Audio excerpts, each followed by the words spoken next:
မေကူကြီးတွေကိုဖြေဆိုတဲ့အခါမှာဆရာတို့သိထားတဲ့အချက်လက်ကလေးတွေရှိပါတယ်။နော်လိုက်ပြီးတော့လည်းရေးထားဖို့လိုပါတယ်။ပထမဆုံးပါလဲဆိုတော့ဏိဒန်းရဲ့စာကိုရဲ့ဏိကုံးရဲ့နော်ဒီဏိဒန်းစာကိုဏိကုံးဆိုတာကခတိစာကုန်းမှလည်းပဲဆရာတို့ကဏိဒန်းစာကိုဏိကုံးပါပဲတကယ်တော့ဒီကြပြမေကုန်းခြေတို့သကပြေမေကုန်းခြေတို့ရေစဲပြတ်သက်မေကုန်းခြေတို့ဆိုတာလည်းခတိစာကုန်းတွေပါပဲဒါကြောင့်မို့ရသူတို့ကိုဖြေတဲ့အခါရောက်ရင်ဏိဒန်းရဲ့စာကိုရဲ့ဏိကုံးရဲ့ဆိုတဲ့အင်္ဂါရသုံးခုပြည့်စုံရပါတယ်အဲ့လိုပြည့်စုံတဲ့အခါမှာစာရီစာအုံးနဲ့မတူတာကတော့ဒီသကပြေတို့ကြပြတို့ရေစဲပြတ်သက်တို့မှာတော့ဏိဒန်းမှာပါရမယ့်အချက်တွေရှိပါတယ်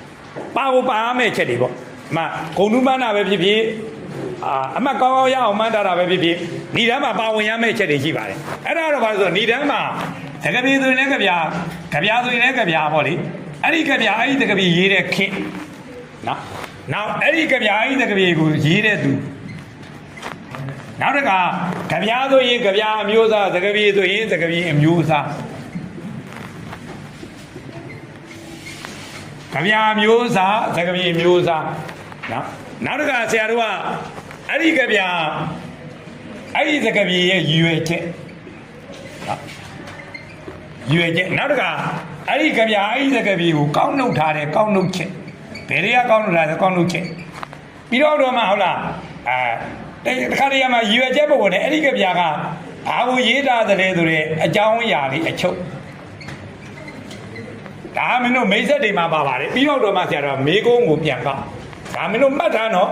ဒါမှတ်ထားနော်ကူးတာပါမှတ်ထားပါတေးသေးချာမှတ်ထားပါနော်ခေါင်းထဲမှာမှတ်လို့မရပါဘူးဒါ